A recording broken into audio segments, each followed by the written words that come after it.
Special কিছু বানাচ্ছ না রেসিপি? হ্যাঁ, আজকে আমি স্পেশাল বানাবো চায়ের রেসিপি। চায়ের রেসিপি? হ্যাঁ, দুধ চায়ের রেসিপি বানাবো। আচ্ছা, দেখাও তাহলে, চলো নাকি চলে এসো। কি আছে? এইখানে আমার আদা আছে এক টুকরো, আদা, কয়েকটা গোলমরিচ আছে, আচ্ছা, তিনটে এলাচ আছে। তিনটে এলাচ আছে। হ্যাঁ, এখানে আমার দুধ আছে। আমি আজকে একটা চায়ের রেসিপি বানাবো যেটা শরীরের পক্ষে খুব ভালো। আদা দিয়ে গোলমরিচ দিয়ে সর্দি কাশির পক্ষে খুব ভালো। দুধটা কি তুমি গরম করে নিয়েছো? দুধটা আমি একটু গরম করে নিয়েছি। হ্যাঁ, এটাই দেখছি ভাপ উঠছে। হ্যাঁ, আর এগুলো আমি একটু থেতো করে নেব। থেতো করে নিচ্ছি। চলো বন্ধুরা, তাহলে দেখা যাক মায়ের এই চায়ের রেসিপিটা কিভাবে বানাচ্ছে। প্রথমে আমি গোলমরিচ আর এলাচগুলো আমি ভালোভাবে একটু ছেঁচে নেব হেমাদিস্তার সাহায্যে।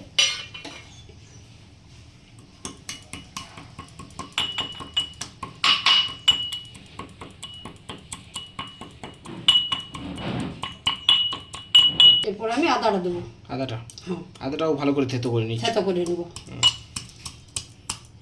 এটা সর্দি কাশির পক্ষে খুব ভালো, যেহেতু গোলমরিচ থাকছে, আদা থাকছে, এলাচ।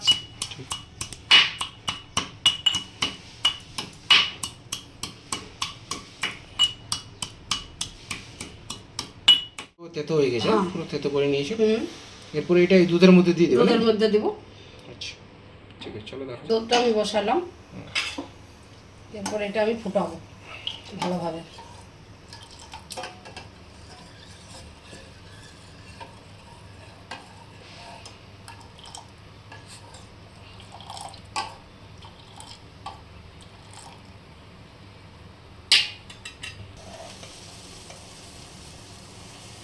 এখানে আমি চা পাতা 1 চামচের মতো দিচ্ছি, আমার 1 চামচই লাগবে।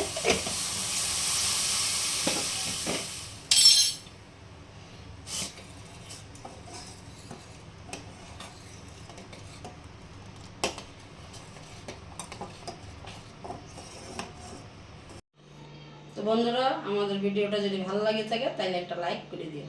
তো বন্ধুরা, এই দেখুন আমার এটা কিন্তু রেডি হয়ে গেছে। এখন আমি চিনি দিইনি, যে চিনি ছাড়া খাবে তার জন্য তুলো রাখতে পারেন। এরপর আমি চিনিটা দিয়ে দিব।